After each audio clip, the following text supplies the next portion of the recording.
Hello, today I'm reading chapter 21 of Out of Touch, Out of Time, Ray X Female Listener. I hope you enjoy! Chapter 21, Flowers.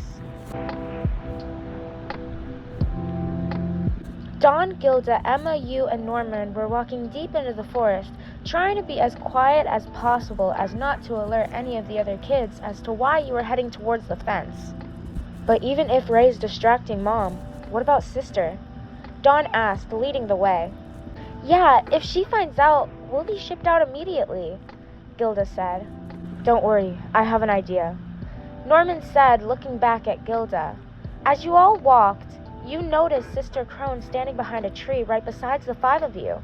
She had a creepy smile growing across her face. Guys! You shouted, alerting them of Sister Crone. Sister Crone walked out from behind the tree, making you feel the most scared. You stood behind Norman because he was furthest back. Do you need something? Norman asked with a blank expression. I saw it, you know. That's right. I watched the whole thing. All of you were talking last night in the dinner hall. The children who know the secret. Dawn, Gilda, Emma, Norman, Ray, and Yasmin. The six of you. Crone says that she walked closer to the children, putting her hand out to Emma. So, want to join forces? Crone asked. Emma's eyes widened for a moment, and Crone laughed. Join forces? You ask. Norman smiled and walked up to Crone. It's fine, guys. No need to worry. We'll hear you out, Norman said with a smirk, leaving Crone pleasantly surprised. Excellent. It's perfect. If we each cooperate, we can all achieve our goals. You all want to escape, and I want to become mom of this house, Crone said, pointing to herself. The plan is to drag Isabella down from her position and then seize it for myself, Crone finished. You want to become mom? Dawn asked. To prove that I mean it, you kids aren't the only ones who want to break free from this situation, Crone said, moving her collar to reveal an identification number on the side of her neck, causing the five to gasp. Are you aware of the management system here? Girls who fulfill certain conditions and reach the age of 16 are usually presented with two paths: die, or train to become a mom, Crone said while walking in circles around the kids. What conditions? Dawn asked. High test scores and Mom's recommendation. Meet those two requirements, and you'll be able to live without escaping. That, of course, is the rule for every girl except one, she said, staring at you. Only girls? Emma asked. I don't recommend it, though. You'll never be able to leave, Crone said, revealing a big scar trailing down her chest. What is that? You ask. There's a chip inside, and if I step 1 foot outside the grounds, it will send a signal to my heart and stop it, Crone finished, fixing her shirt. But at the same time, if your heart stops for other reasons, headquarters will be notified. So we can't kill adults after all, Norman said, and Crone nodded. Because of this chip, I can only live on the farms, so I want to live the best life possible here. Even if it takes fake being a mom, it's the closest thing I have to being a human, Crone said with a smile, making Emma angry. But to achieve that, I have to get rid of Isabella. If all of you escape, she'll be blamed. And if headquarters finds out that she let the special product escape, then she's done for. Trust me, I won't stop you from making a run for it. It actually benefits me, said Crone. So you won't ship us out? Gilda asked. Of course not. So let's cooperate, Sister Crone said loudly with a smile, leaning forward to shake Norman's hand. So what about it? She asked. Norman put his hand out for Crone to shake it. Then Emma spoke up. Norman, wait a second. I want to make sure of something, Emma said, standing beside Norman. How do we know you won't betray us in the end? Emma asked firmly. So you're saying you don't trust me? Crone asked. Answer! Emma yelled. All right, if Ray goes and tells on me to Mom, you can destroy me. Meanwhile, if I tell Mom Ray's working as a double agent, it will crush him. So, Either way, if one of us snitches on each other, we can't. Do you trust me now? Sister Crone asked, moving closer to Emma. Emma thought for a moment before nodding her head slowly. Fine, she said. Guess we have a deal then, Crone said, giving her hand to Norman again. Wait, I have a question, you said, walking towards Crone. What would that be? Crone asked with a creepy smile. I want to know more about the special product business. If it's so important, it could help us, no? You asked firmly. Crone just smiled. Yes, it is. Though, when I came here, I was told it could cost my life. Meet me in the bedroom tonight if you're interested. I'll tell you everything you need to know about the special product, tracking devices, you name it, she said before turning to Norman again and shook his hand before walking off deep into the forest. Later that afternoon, back at the house, the six were in the daily testing classroom discussing the conversation they had with Crone.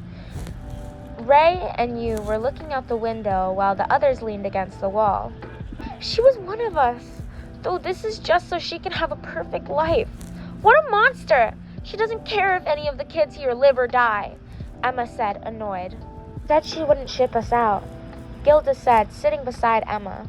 What she meant is that she can't, Norman added. Yeah, you're right. If she wanted to help us escape, she would have quietly helped us, you said. The only reason she's showing us her cards is so she can gain our trust, Norman said. She wants our trust, Dawn asked. She wants evidence of a rebel, you said. Exactly. She's in the position where the higher-ups won't believe her unless she has proof, Norman said. If she's in such a low position, why would they hand her classified information about the special product? She said if we talked openly about it, it would cost her her life, you asked, rubbing your cheek where the bandage was placed. Mom must have shown her a file.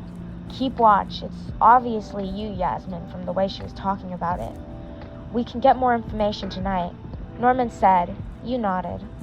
Wait, what if she finds the rope we hid in the tree? Dawn asked. It's fine. We can say we were using it for our game with the little kids, Norman said. We're doomed if she finds the equipment to break the trackers, Ray said. What kind of evidence would be hard to explain, Norman said, putting his hand on his chin. You, Gilda, and Dawn all gasped. Ray put a hand on your shoulder. Don't worry, I won't make that kind of mistake. I'm not finished with it anyways, he said as you nodded. That won't be an issue. We can convince her that we don't know where they are or how to break them, Norman said. I'm sure Sister Crone will believe us if we play our cards right, he finished. You're going to her room? You're dealing with Sister Crone here. It's nice she offered us information, but Gilda started. Hold on. We're cooperating with her? Does that give us any advantage? Dawn interrupted. If we use her well, we might obtain some new information that could be important, like the special product. Norman answered, looking at you, who seemed obviously nervous about the topic. Additionally, it would keep Sister out of the way so we can focus on the inspection, Norman finished. Gilda had a worried look on her face and stared at the ground. We'll be fine, Emma said, giving Gilda a quick hug. We have to use every opportunity we can, Emma said with a smile. Norman smiled at Emma as they walked over to Ray, Yasmin, and Dawn. Ray, can I talk to you? I want to discuss the investigation further, Norman asked. Sure. As the afternoon progressed into the evening, you walked down the hall to the bedroom only to be stopped by Mom. Yasmin? Mom called. Yes? You asked nervously.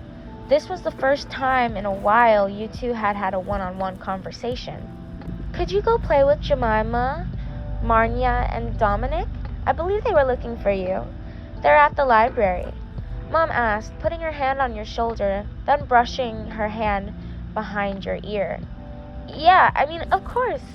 I'll go there right now, you said with a nervous smile. Mom nodded and smiled before walking in the opposite direction. Phew, you said to yourself.